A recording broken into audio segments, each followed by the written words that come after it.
in a school library with a woman who reads different papers to me. Papers that shout through open doors and scarper down the science block when Mr. Peters comes. Papers that hold back the fear with a strut and a sway and a spit at the little kids and call the Polish boys puffs and rip the middle pages out of their books. Papers that admit in empty classrooms at 3:30 that they don't know when Dad's getting out, and that makes their lips and their fists shake when they look at me. And she recounts these scared stories of feigned intrigue.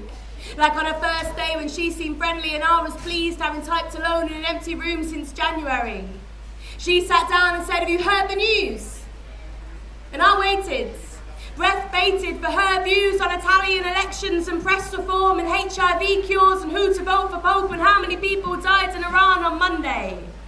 But all of that paled in comparison to Pippa Middleton's yellow coat and boys marrying grandmothers in some way not English and capital letters of arson and attack and none of it deserved, and the Queen's diarrhea and Prince Charles smiling, another one drinking, and Kate Middleton's hat and she's pregnant. Did you hear that she's pregnant? And in between these fleeting tastes of the world outside, the books and the walls, she plays the lottery. She says it's her only toe dip into accountancy. It's her husband who normally deals with the money, but her luck's coming up. She can feel it, that change on the breeze. But she'd never give it to charity, though. I mean, who can you do with it? Who can you trust? You don't know what they do with it. And she took over the books like Conquering Land with the plastic cubes in Risk.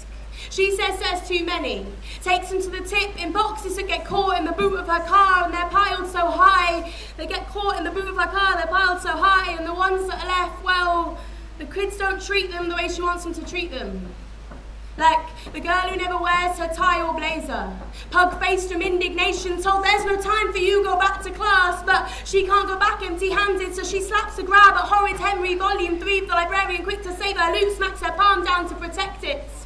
Skin on skin, and all those Daily Mail headlines paste the walls, and I see her imprinted in every one as the girl explodes into tears and looks at me. "Miss, question mark, go back to class." And there are statements half-heartedly taken. And I don't lie, I just keep quiet and nothing comes of it because everyone's too terrified of anything coming of it. And World Book Day comes with a briefcase and a suit, and he hands me his coat and tells me his coffee's too strong and instructs the kids to silence with the story of his tie. His tie's got a TARDIS on.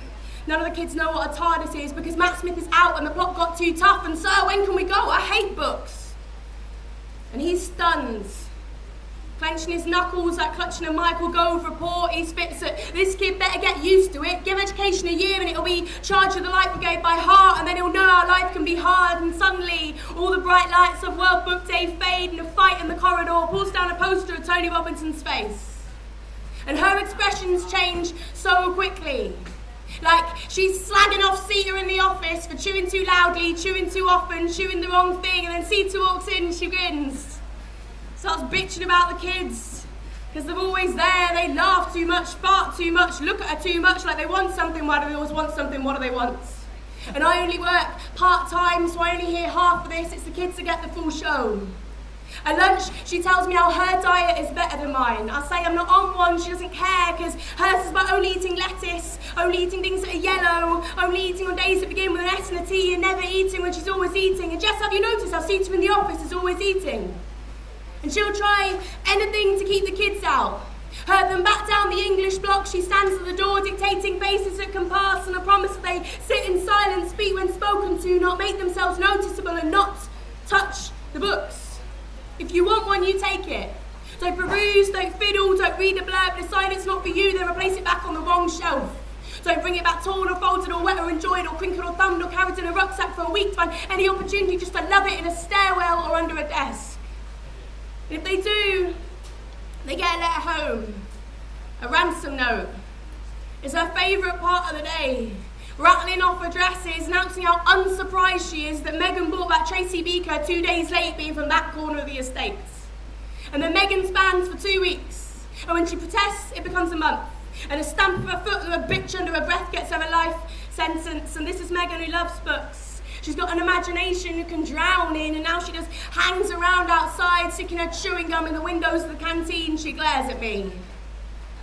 One day, the deputy head calls me in, tells me it's my job to get them in between the pages picking up books. She gives me a job title with the word champion in it and targets to meet by Christmas.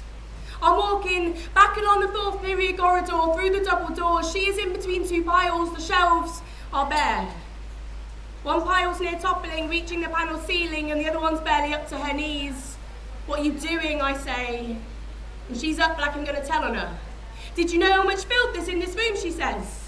She's picking up titles from the highest pile, throwing them in the bin with the juice packets and the apple cores, listing their faults like it's my fault. The Kite Runner, rape and buggery, Adrian Mole masturbation, Jane Eyre woman kept hostage against her will, White Teeth co-religion, Black Beauty bestiality, Time Traveller's wife sex with a minor, Macbeth too violent, Regeneration too gay, Great Gatsby too much drinking, D.H. Lawrence, don't get me started. It's all over the headlines, she says. Kids aren't safe on streets and in schools, and these books are like bombs turning teenagers into weapons, and I will not sit back and watch this country go to rot. Thank you.